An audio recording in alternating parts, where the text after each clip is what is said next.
Bonjour David et Florent. Bonjour.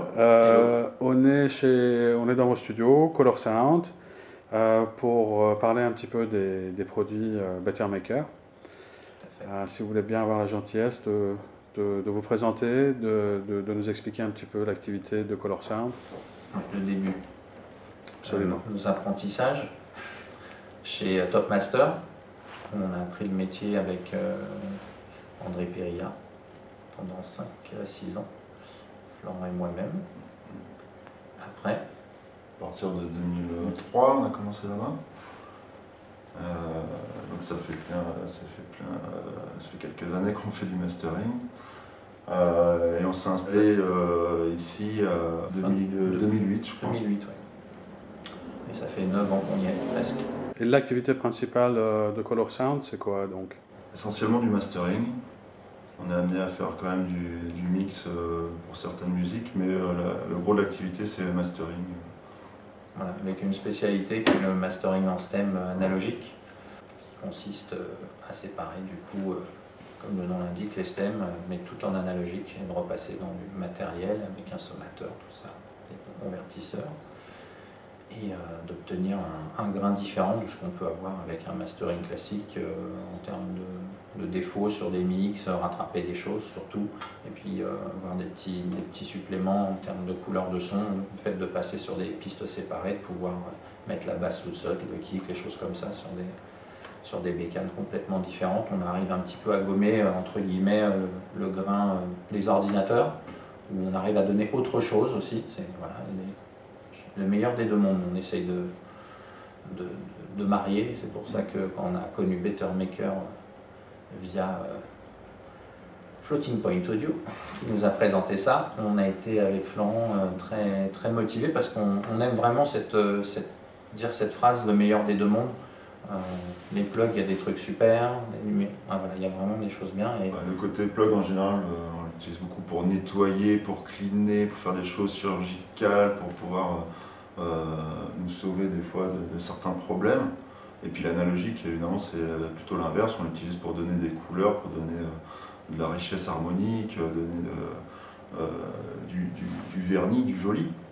Et c'est vrai que le Better Maker permet un peu les deux mondes. Et du fait que tout soit bricolable, automatisable,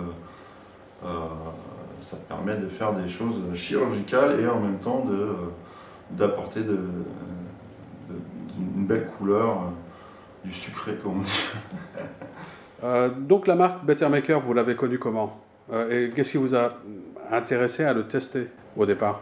Vraiment, ce qui nous a motivé, la première chose, c'est la commande numérique des produits. Donc ça, c'est vraiment le premier truc qui nous a interpellés parce que dans notre métier, c'est vrai que le fait de pouvoir rappeler des presets, rappeler un réglage rapidement quand on ouvre la session, avec un produit qui est quand même analogique, pour nous, c'est carrément génial. Donc c'est vraiment ça qui nous a déclenché l'envie d'écouter le produit, enfin d'essayer le produit et effectivement en l'écoutant ensuite de s'apercevoir qu'en plus ça sonne. Donc c'est vraiment ça qui nous a motivés à l'achat. Comment vous qualifiez le son des machines Better Maker? on s'est posé la question avec Florent plusieurs fois, parce qu'on forcément on a plusieurs types d'EQ. En studio de mastering, ça s'impose. On a trouvé ça plutôt moderne et punchy. Vraiment, il y a quelque chose qui sort, ça ne veut pas dire qu'on ne peut pas faire quelque chose de doux avec et tout, hein, selon l'utilisation bien sûr, mais avec le type Pultec, déjà, les façons d'équaliser, façon Pultec, il y a quelque chose qui est immédiat, il y a vraiment un côté punch qui est assez incroyable. La première fois qu'on l'a écouté en Rack 500, d'ailleurs, on n'avait pas encore le grand. C'était sur le bas, c'était assez impressionnant. Les médiums aigus sont superbes aussi. On a comparé forcément avec ce qu'on avait pour voir aussi s'il n'y avait pas de double utilisation. Et non, il y a un truc, il y a du son, il se passe quelque chose. C'est pas un EQ qui ramène quelque chose de numérique avec l'analogique et c'est la dernière invention à la mode, rien du tout. Il a vraiment ses propriétés analogiques spécifiques à un EQ qu'on peut demander.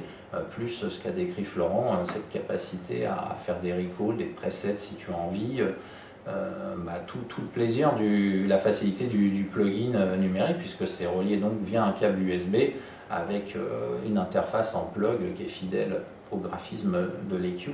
Et c'est vraiment, l'idée déjà était géniale et ça a été très bien réalisé et ça sonne d'enfer. Enfin nous, on est ravis. Le rack, le grand, le 2U je crois, ou le 3, il est... L'EQ 232p. Ouais, le 232p, il est versatile, c'est incroyable avec le MS maintenant qui est intégré, nous on adore ça. Franchement, il y a tout, il a pensé à... Il y a plein de possibilités et je dirais même qu'il a plusieurs couleurs en une seule machine, parce que tu as le côté Pultec avec ce médium aigu ou cet aigu quand tu le pousses, c'est sucré, c'est toujours très joli. Et même le graphe qui peut être bien punch, bien tendu, bien précis et qui donne... En fait, quand on l'enclenche et qu'on fait une petite équalisation, on a l'impression de donner du mordant. Rien qu'en équalisant, ça donne une présence, et comme si on faisait une espèce de compression, finalement, ça donne un mordant.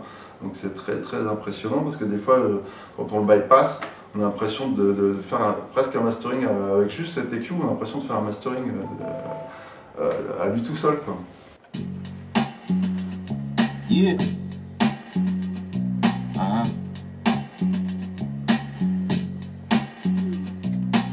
Move like a hustler, I suggest you fuck with us. If you ain't going to, you better step your muscle up. Say what's on my mind, I don't never got the muscle up. I'm ahead of my time, this rap's just a cover. Always been an underdog. Donc ça c'est très impressionnant, et en même temps il y a le côté paramétrique qui finalement lui un côté du coup un peu plus à l'utilité. Moi je l'utilise plus un côté pour enlever, pour nettoyer un petit peu plus précisément, chirurgical, plus chirurgical qui est peut-être un peu moins coloré que la partie Pultec, mais qui est très versatile. En fait les deux EQ en un permettent de faire des choses impressionnantes, et en plus oui, comme disait David, dans le MS permet de faire des choses, mais j'adore élargir justement avec le Pultec dans la stéréo, dans le très haut, c'est pour donner de l'air, c'est vraiment très très très bon.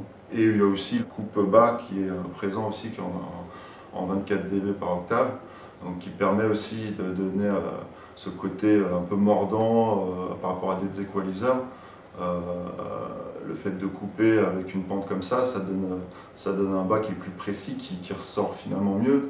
En coupant, on ressort du bas quelque part, et en équalisant derrière, juste derrière, en poussant un petit peu, ça me permet de faire toujours un graphe très tendu, très précis et chaleureux en plus. Ici chez Color Sound, vous avez la chance de pouvoir tester le C502V, qui est le compresseur qu'a présenté Better Maker à l'AES de New York il y a quelques mois, début novembre. Et vous êtes un des seuls à avoir pu l'essayer ici en Europe. Vous pouvez nous en dire quelques mots? Qu'est-ce que vous en pensez? Déjà, c'est un compresseur qui est très très versatile, avec 3 modes de fonctionnement. Un mode MS, un mode dual mono, donc qui est capable de faire plusieurs compresseurs en un, je crois, voire 6 compresseurs en un. En dual mono. En dual mono, ouais. Donc c'est vraiment très versatile, avec même un mode expander, donc, et le côté MS qui est génial. Donc c'est vraiment un couteau suisse de la compression. Il y a 3 modes de compression. Donc on a le Better Maker. On qualifie, nous, on est en plein test, donc là les mots sont à prendre vraiment, voilà, mais le plus musical. On préfère nous pour le mastering pour l'instant. Voilà, il y a le côté, il y a un mode SSL qu'on connaît bien puisqu'on a des répliques de ce genre de compresseur qui est relativement connu, je crois modélisé sur la 4000 le plus connu. Donc plutôt sec, on trouve plutôt sec et tout. Après c'est toujours à prendre avec des pincettes, puis selon les réglages. Un petit peu dur. Voilà, un petit peu dur, voilà. En fait, c'est très intéressant aussi. Ouais, c'est un type VCA. Donc, voilà, puis je crois que le dernier c'est le DBX, le fameux compresseur, le 160. 160A.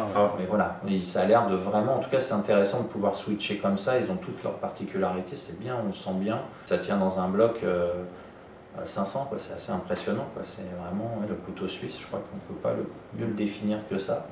Donc nous on a la chaîne avec les 2 autres EQ en modèle 500. C'est vraiment le gros avantage, c'est que là on a le compresseur plus l'égaliseur. Voilà.